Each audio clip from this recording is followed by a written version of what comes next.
Everyone, welcome to Chanakya IAS academy Patna. Topic of the day session. आज के इस session में अगेन हम करंट अफेयर्स का एक टॉपिक डिस्कशन करेंगे।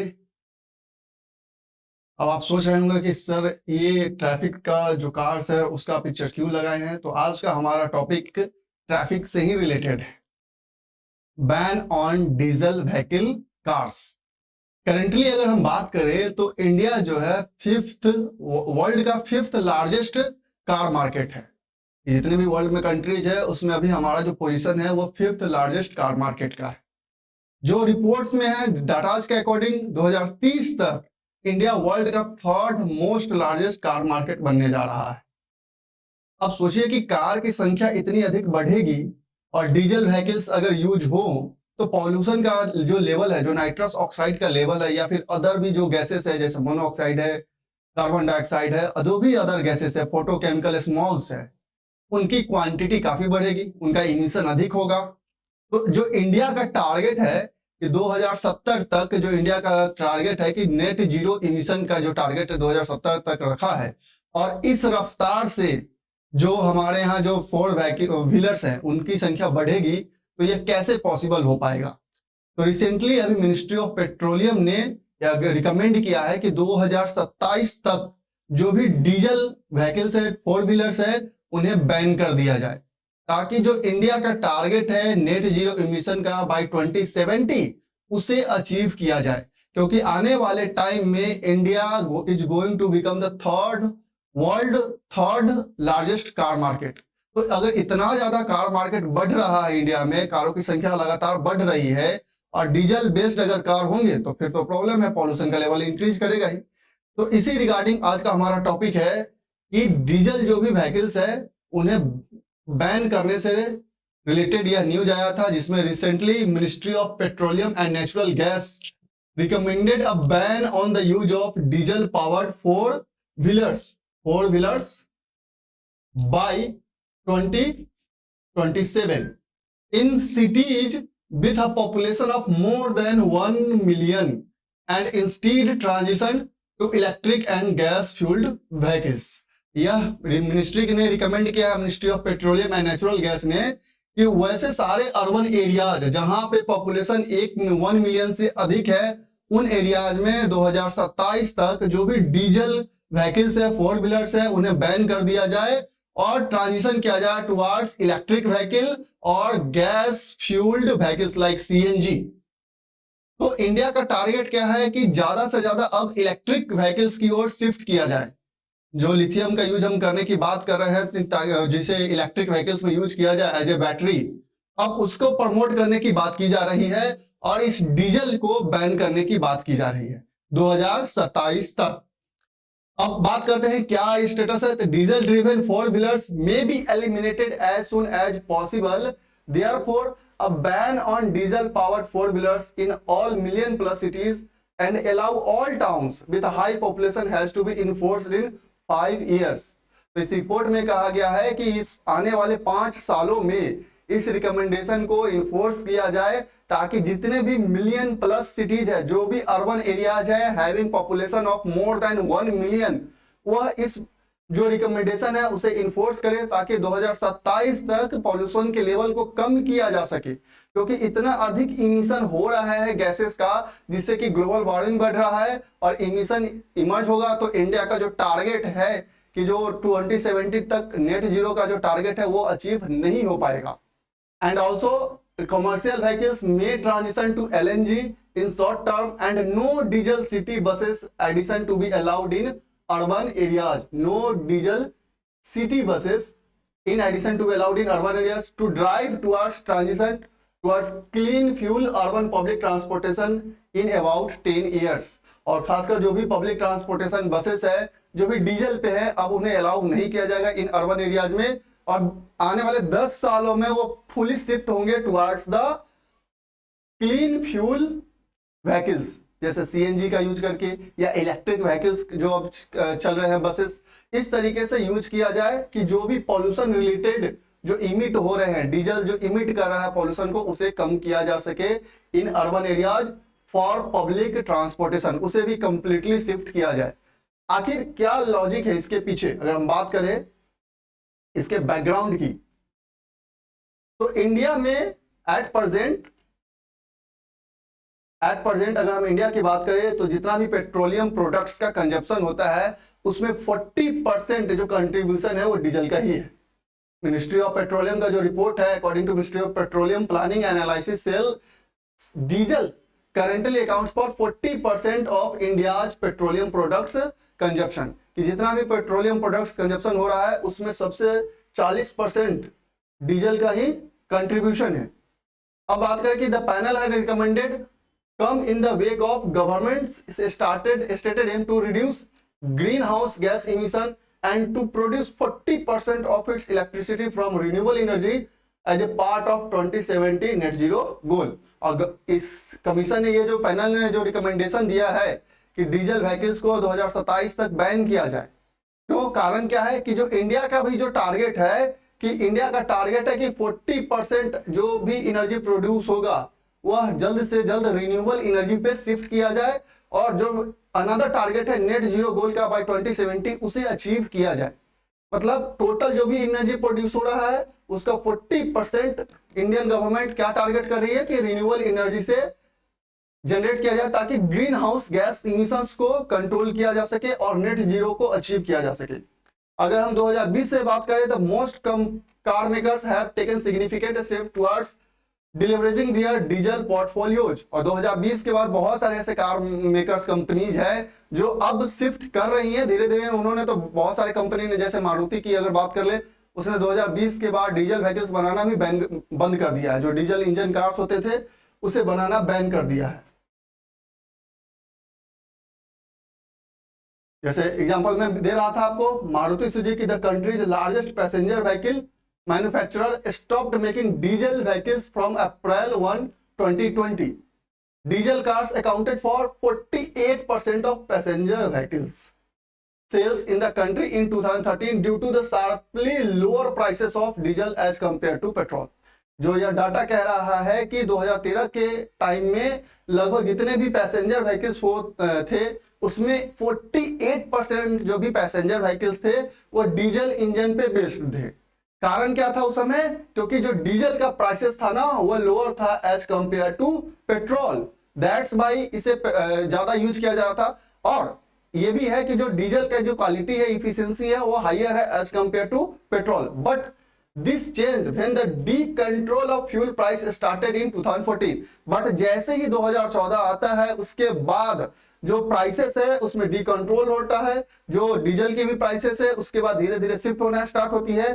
तब इस जो सिनारियो है उसमें चेंज देखने को मिलता है। धीरे धीरे उनके कार जो मार्केट है, जो डिमांड है, वो धीरे धीरे डिक्लाइन होने का देखने को मिलता है। Consequently, diesel cars accounted for less than 20% of overall passenger sales in 2021-22। इसी का परिणाम होता है कि जब 2014 में यह ट्रेंड चेंज होता है कि जो डीजल प्राइसेस है वो जब बढ़ने लगते हैं और जो पेट्रोलियम है, पेट्रोलियम प्राइसेस तो सेम रहते हैं, लेकिन उसके कंपैरिजन में अगर हम बात करें तो इनके प्राइसेस में अब फ्लक्चुएशन आना स्टार्ट होता है। और इसी का परिणाम होता है कि 2020-21 में जहां 2013 में जो डीजल व्हीकल्स थे वो 48% उनका टोटल कंट्रीब्यूशन था। 40 जितने भी पैसेंजर व्हीकल्स थे उसमें डीजल बेस्ड कितने थे? तो 48%। लेकिन 2021-22 की अगर हम बात करें तो इसमें यह लेस देन 20% हो गया। कारण क्या था कि बहुत सारी कंपनी अब क्या करने लगे कि वह शिफ्ट करने लगे टुवर्ड सम अदर ऑप्शंस। बहुत सारी कंपनी अब सीएनजी बसेस अब चला रही है। सर गवर्नमेंट जो स्टेट है या स्टेट की गवर्नमेंट हो या सेंट्रल लेवल पे भी सीएनजी बसेस चल रही हैं। इलेक्ट्रिक व्हीकल के टुवर्ड्स शिफ्ट हो रहे हैं पैसेंजर व्हीकल्स। अब क्या रीजन है? Reason people prefer diesel vehicle. आखिर लोग इतना ज्यादा डीजल व्हीकल को क्यों प्रीफर करते हैं? कंपेयर करें अगर हम पेट्रोल जो भी व्हीकल्स है उसके मुकाबले में डीजल व्हीकल्स को ज्यादा प्रीफर किया जाता है। इसके नंबर ऑफ कारण है। फर्स्ट वन है higher fuel economy.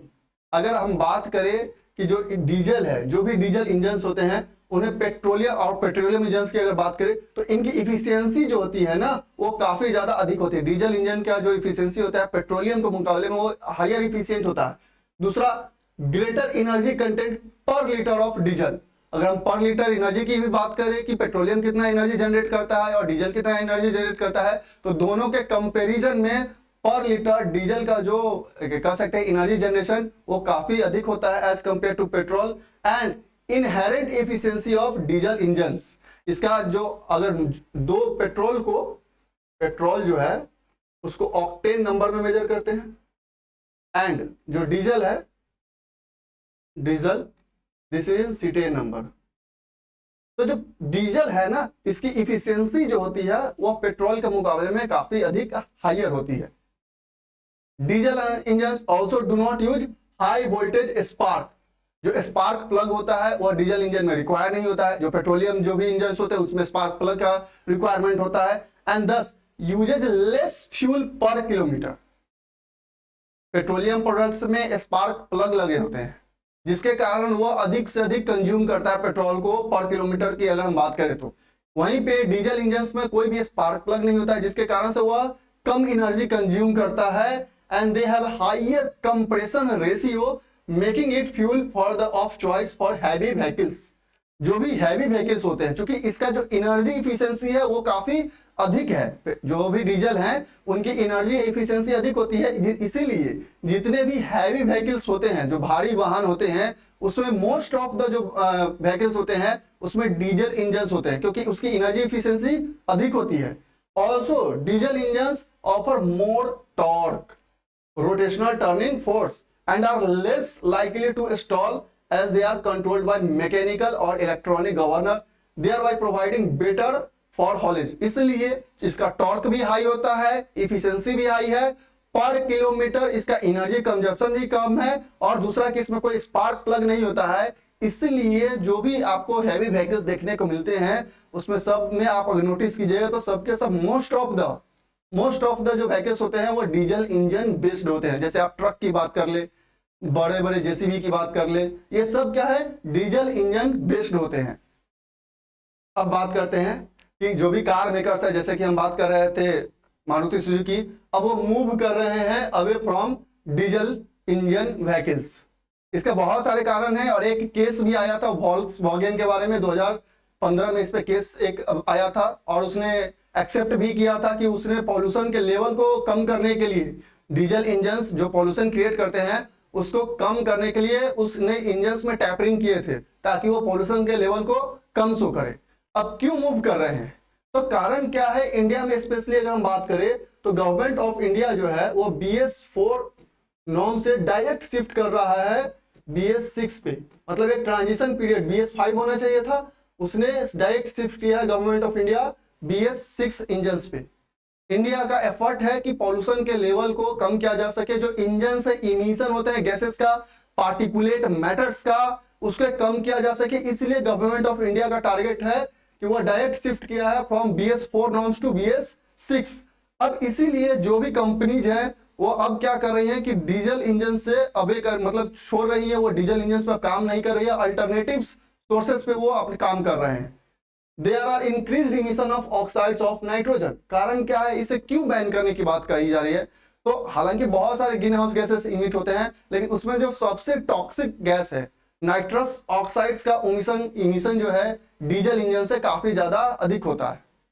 Diesel engine nitrous oxide का काफी ज्यादा इमिशन करते हैं जो कि हाईली टॉक्सिक गैसेस है। An external trigger the Volkswagen emission scandal which led to an increase in negative perception against diesel across markets including India. In 2015, Volkswagen admitted to having installed emissions cheating devices in its vehicles to cheat emission on test. कि जब इस पे claim लगा था Volkswagen पे कि वो जितने भी उनके कार्स हैं उसमें क्या करते हैं, वो एक ऐसे डिवाइस इंस्टॉल्ड करके रखते हैं जो पॉल्यूशन के और इमिशन के लेवल को कम दिखाता है। तो इसी टैपरिंग के कारण, इंजन में टैपरिंग करने के कारण उस पर क्लेम लगा था। बाद में उसने एक्सेप्ट भी किया कि वह ऐसे इंस्टॉल्ड करते थे डिवाइस कि अगर डीजल इंजन मान लीजिए फॉर एग्जांपल उसका इमिशन रेट अगर 40% है पर किलोमीटर तो वह 25% ही शो करता था। इस तरीके से टैपरिंग का स्कैंडल लगा था और इसके बाद इस डीजल इंजन के रिगार्डिंग मार्केट में बहुत ज्यादा निगेटिविटी फैल गई।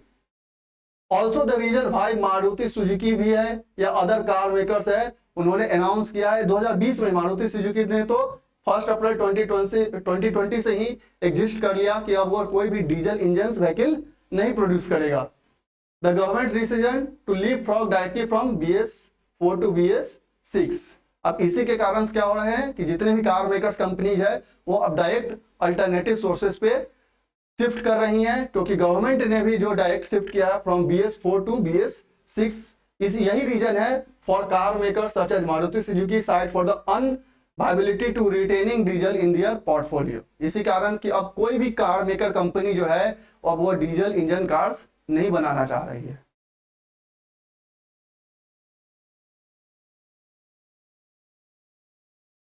अब बात करते हैं कि क्या सिर्फ डीजल इंजन कार से इमिशन कर रही हैं? जो पेट्रोल इंजन कार्स हैं क्यों उन्हें अपग्रेड करने की जरूरत नहीं है? क्या वो इमिशन नहीं करते हैं? डीजल इंजन ही करते हैं ज्यादा? तो इन दोनों के अगर कंपेयर में हम बात करें तो हम जैसा कि हम देख रहे थे कि जो डीजल्स हैं वो पर किलोमीटर कम एनर्जी कंज्यूम करते हैं। हैवी व्हीकल्स के लिए काफी ज्यादा इफिशियंसी है। अगर हम उनके एनर्जी कंजप्शन की बात करते हैं उसमें भी कमी है। लेकिन क्यों नहीं? तो इसमें क्या है, पेट्रोल में क्या है, जो पेट्रोलियम व्हीकल्स होते हैं need upgraded for this transition, this were limited to catalyst and electronic control upgrades. इसमें भी अपग्रेड की जरूरत है।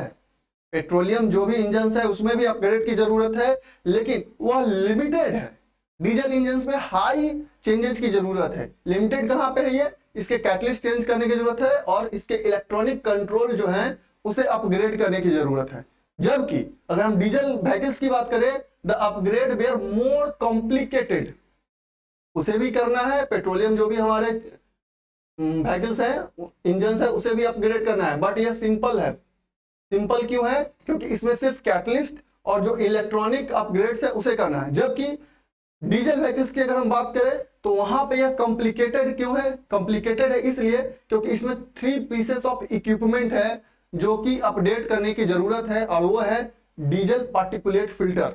अब ये जो पार्टिकुलेट फिल्टर है यही PM मैटर्स, जो PM 2.5 या PM 1.0 हम कहते हैं, उन्हें फिल्टर करता है और इसे अपग्रेड करने की जरूरत है। क्योंकि ये जो स्मॉल पार्टिकुलेट मैटर होते हैं यह उसे पूरी तरीके से फिल्टर नहीं कर पा रहा है, जिसके कारण पार्टिकुलेट मैटर्स का इमिशन काफी अधिक हो रहा है। सिलेक्टिव कैटालिटिक रिडक्शन सिस्टम, ये कैटालिटिक जो रिडक्शन सिस्टम है उससे भी अपडेट करने की बात है इसमें। And major one LNT lean NOx trap, जो नाइट्रस ऑक्साइड को ट्रैप करता है। जो डीजल इंजन जब वो बर्न होता है डीजल, तो वह नाइट्रस ऑक्साइड को इमिट करता है। अब वो नाइट्रस ऑक्साइड को जो इमिट करता है, LNT उसे क्या कर रहा था? उसे ट्रैप करके उसी को अंदर में बनाए रखता था। अब क्या हो रहा है कि हायर एनर्जी चूंकि कंज्यूम हो रहा है, इतने व्हीकल्स बढ़ रहे हैं, तो इसको भी अपडेट करने की जरूरत है, क्योंकि यह सक्सेसफुली उसे ट्रैप करके नहीं रख पा रहा है। अब इसके कारण अगर BS6 को, अगर डीजल इंजन जो इंजन हैं, अगर उसे BS6 को मैच करना है, उसके नॉर्म्स को मैच करना है, तो यह 3 जो एरियाज हैं डीजल इंजन में उसे अपडेट करने की जरूरत है, जो कि काफी एक कॉम्प्लिकेटेड टास्क है। This was vital to curb both PM particulate matter and NOx emission. अगर दोनों को, अगर पार्टिकुलेट मैटर्स को या नाइट्रस ऑक्साइड को कम करना है, तो इन तीनों एरियाज को डीजल पार्टिकुलेट फिल्टर जो कि PM मैटर्स को फिल्टर करता है, selective catalytic reduction system and LNT lean NOx trap जो नाइट्रस ऑक्साइड को ट्रैप करता है, इन तीनों पार्ट को इमीडिएट अपडेट करने की जरूरत है according to the BS6 norms.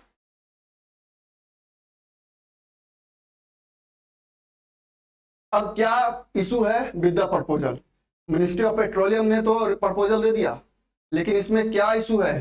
कितना यह संभव है कि 2027 तक कंप्लीटली डीजल 4 इंजन जो 4 व्हीकल्स है, 4 व्हीलर्स हैं, डीजल बेस्ड इंजन हैं, उसमें उन्हें बैन करने से रिलेटेड क्या क्या इशू आ सकते हैं? तो फर्स्ट है कि people still prefer diesel vehicles. कारण क्या है? अगेन हम देख रहे हैं कि उसका जो फ्यूल इकोनॉमी है वो काफी हायर है, हायर फ्यूल इकोनॉमी है as compare to petroleum. Greater energy content है पर लीटर ऑफ डीजल, कि जैसा कि हम बात कर रहे थे कि पर किलोमीटर में यह कम एनर्जी कंज्यूम करता है। एंड इनहेरेंट इफिशियंसी, कारण क्या है कि इसमें जो प्लग होते हैं, स्पार्क प्लग, उसका कोई यूज नहीं होता है। दैट्स वाई इसका जो कंप्रेशन है वो काफी अधिक है और इसके कारण वो अधिक एनर्जी जनरेट करता है as compare to petroleum products या petroleum engines.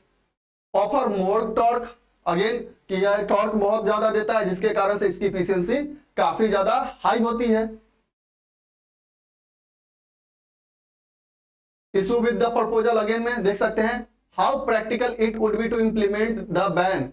This is specially true in case of medium and heavy commercial vehicles. जैसे हम ट्रांसपोर्ट की बात कर रहे थे, ट्रक्स है या बसेस है जो कि डीजल इंजन बेस्ड होते हैं, क्योंकि डीजल का जो एनर्जी है, जो वो एनर्जी जनरेट करता है पेट्रोलियम के मुकाबले में वो काफी ज्यादा हाई एनर्जी जनरेट करता है और पर किलोमीटर एनर्जी कंजप्शन भी उसका कम है, टॉर्क भी हाई है, कोई स्पार्क प्लग नहीं है। दैट्स वाई जो हैवी व्हीकल्स है अगर हम उसे शिफ्ट करेंगे तो अगेन एनर्जी कंजप्शन ज्यादा होने लगेगा और यह चूंकि इसी कारण से डीजल्स का हैवी व्हीकल्स में ज्यादा यूज होता है। Around 87% of diesel fuel sale are in the transport segments with trucks and buses accounting for 68%। आप देख सकते हैं कि जितना सेल होता है डीजल फ्यूल उसमें से टोटल 87% से में से 68% जो है वो सिर्फ ट्रक और बसेस में यूज होते हैं। तो इतना ज्यादा अमाउंट में शिफ्ट करना भी एक चैलेंज है। यूपी हो, महाराष्ट्र हो, हरियाणा हो, makeup almost 40% of diesel sold in India और ये 3 स्टेट अकेले मिलकर 40% का रेशियो ये कंपाइल करते हैं जो डीजल सेल होता है उसमें। तो इतना ज्यादा जो हैवी व्हीकल्स है जो कि पेट्रोलियम डीजल इंजन बेस्ड है अप्रॉक्स 68%, उन्हें डायरेक्ट शिफ्ट करना इन 5 सालों में यह एक काफी बड़ा चैलेंज है गवर्नमेंट के लिए।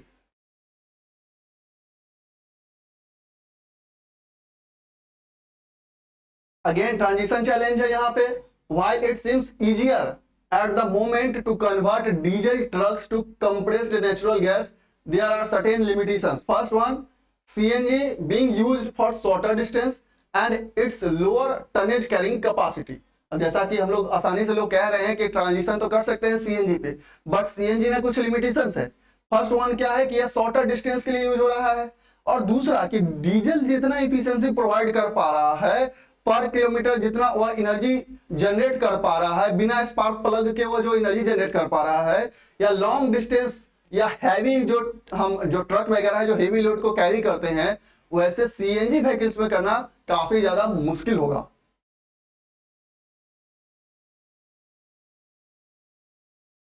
Another one, already compliant with current emission norms. Car makers in the diesel segmented, while marketing companies reducing the level of sulfur in diesel, claim have invested heavily to transition their diesel fleets from BS6 to BS6 emission। और बहुत सारे ऐसे car makers हैं, companies हैं जो यह already claim कर रही हैं कि हमने जो BS6 नॉर्म्स है उस पे अपने डीजल इंजन्स को शिफ्ट करना स्टार्ट कर दिया है। जैसे एग्जांपल में कि उन्होंने अपने डीजल्स में सल्फर का कंटेंट को कम करना स्टार्ट कर दिया है और वह धीरे धीरे कंपाइल कर रहे हैं कि वह किस तरीके से BS6 के जितने भी स्टैंडर्ड्स हैं उसे मैच कर सके। तो एक तरफ क्या हो रहा है कि कंपनी धीरे धीरे शिफ्ट भी कर रही है और चूंकि अब अगर शिफ्ट कर रही है तो ट्रांजिशन में उनकी कॉस्टिंग भी आ रही होगी।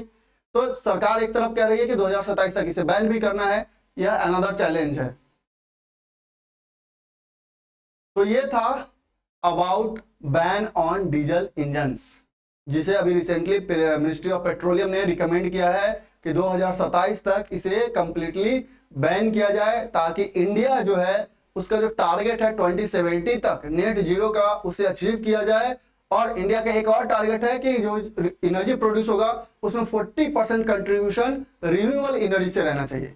चैलेंज क्या है शिफ्ट करने में कि जो डीजल इंजन्स है उसमें सबसे ज्यादा जो है वह हैवी व्हीकल्स यूज हो रहा है। डीजल इंजन्स का यूज हैवी व्हीकल्स में हो रहा है और इन्हें शिफ्ट करना एकाएक इतने कम समय में वो काफी ज्यादा चैलेंज है गवर्नमेंट के लिए, क्योंकि ऑलमोस्ट 68% जो हैवी व्हीकल्स है उसमें डीजल इंजन्स लगे हुए हैं। और कार मेकर्स जब ये शिफ्ट कर भी रहे हैं डीजल इंजन्स को तो सरकार एक तरफ कर रही है, कह रही है कि उसे 2027 तक बैन करना है। तो ये कुछ चैलेंजेज हैं इसे बैन करने से रिलेटेड। आई होप आपको अब समझ में आया होगा कि डीजल इंजन्स बैन करना क्यों जरूरी भी है और चैलेंजेज क्या है और इंडिया का स्टेटस एट प्रेजेंट उसमें क्या है। तो that's all for today, thank you.